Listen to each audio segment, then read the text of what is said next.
Hello folks, I'd just like to point out that if you watch my videos, you are awesome. Anyway, today I want to talk about the Catholic keys of heaven.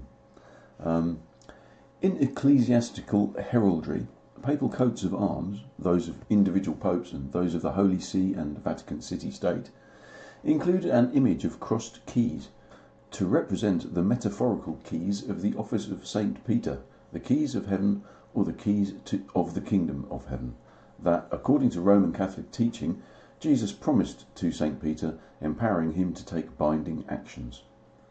In the Gospel of Matthew, Jesus says to Peter, "I will give you the keys of the kingdom of heaven, and whatever you bind on earth shall be bound in heaven, and whatever you loose on earth shall be loosed in heaven." That's from Wikipedia. And it's referring to this image on the right. We have the papal coat of arms with the gold key and the silver key. And so that's their story for what it means. It's Jesus saying this to Peter. So my thesis for this video is that these keys of heaven are actually the Tao, yin and yang, or at least they are symbols of it, they're representing it. But first I'm going to have a little preamble. The Old Pagan Foundation of Christianity. This is presented as more evidence that Christianity is essentially a watered-down forgery of the old pagan science and religion of the native European tribes, which was, in fact, the real Christianity, because they actually understood what Christ was, i.e. logic, the spirit of logic, and already worshipped that great spirit before Jesus was even born. I further suggest that Jesus was, in fact, attempting to bring this enlightened religion and its just common law of the Western pagans to the Jews. Jesus was then a Jewish prophet who came to bring the worship of truth and reason to his people, which he learned from the West, not the East or anywhere else. Was the Bible really set in the Middle East? Is it really 2,000 years old? I think these are questions that are worth asking.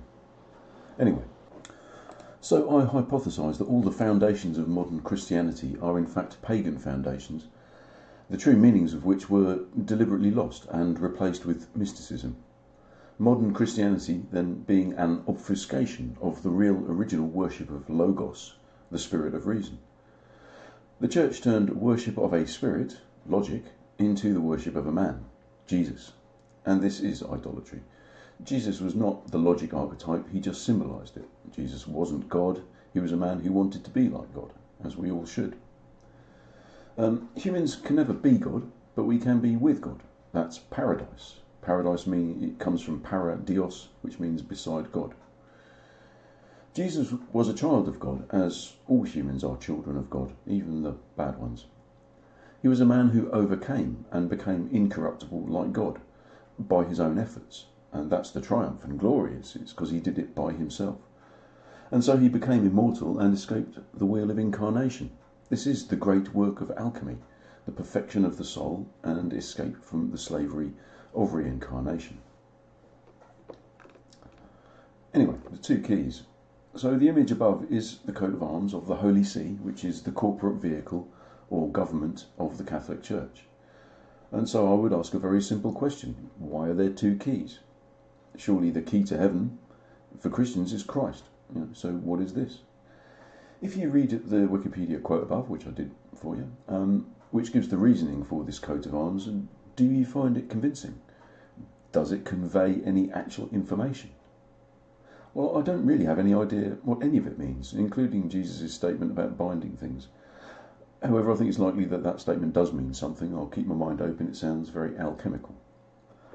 Gold and silver are alchemical symbols of yang and yin, sun and moon. This is very basic alchemy. Gold represents the sun, the provider. It's yang and it's incorruptible, so gold doesn't tarnish. Silver represents the moon, the receiver, so it's yin and it's corruptible. It does tarnish. So the symbolism of those two metals being used in the keys is strong evidence that it has an alchemical, old pagan kind of foundation. So the keys to heaven. The key unlocks, but in this case the Church says only St. Peter has access to these keys. And maybe that's not true. Yin and Yang, the Tao, are the foundation of all creation, and are thus the foundation of all knowledge as well. They created everything, so by them you can know everything. If we define heaven as the place of spirits, i.e. archetypes, concepts and ideas, then they really are the keys to heaven, because all archetypes are either derived from them or explained by them, i.e. the higher archetypes of God and logic and so on are explained by the Tao. The physical world is made from intangible concepts, and the Tao is the root of the tree of ideas. By understanding the Tao, which is only possible by thinking it through yourself, you have access to the knowledge of heaven, i.e. proof of God and the universal plan of creation. It explains how God creates reality and explains your place in the universe. The Tao are the real keys to heaven, and I think even in Taoism they are called that sometimes. Thought is the lock, and desire turns the key. The magic door. Imagine a gateway to another world that will appear as if by magic on your request. Imagine that door is available to every human, and all they have to do is ask the right question, and it will materialise in front of them. Once you go through the door, the world still looks exactly the same on the surface, but somehow now you can see inside everything as well, and you can see how it all works together as a harmonious whole. By going through the door, you're transported to a world of inner sight. You can see the wheelwork of nature around you. You can see the underlying code of the matrix being processed by the nodes on the network. Instead of everything seeming to be separate, now everything is connected. The magical door is the red pill that forever changes your perception of the world, opens your eyes to a greater reality that exists on a completely different and higher level. It gives you Superman's X-ray vision and transforms you from the naive slave into the liberated seer. No one else can really explain the Tao to anyone else. It is like a magical doorway that you have to go through personally with your own will and thoughts. And so it's also a very effective test. You know, if you don't want to know, you don't have to. You can remain in the world of confusion as long as you like. But when you're ready, it's right there in front of you to show you the way. So the people who don't want to go through the door, who aren't ready, the door doesn't appear. Yin is both lesson and test all rolled into one. That's what life is. And the Tao is nature, which is the great yin to God, which is the great yang. So nature is the great yin, God is the great yang. So all of nature is lesson and test. That's its purpose. That's what it's for. Or at least that is its method. Logic in the Tao can unlock your mind from the slavery of fiction and misunderstanding, but only if that's what you want. So the cross represents choice, as I've discussed previously. The cross is the crossroads where you can choose a new path. Christ is logos, logic, which allows you to choose. Free will is the ability to choose. The crossroads symbolises free will to choose, which is the same as the ability to reason and think for yourself.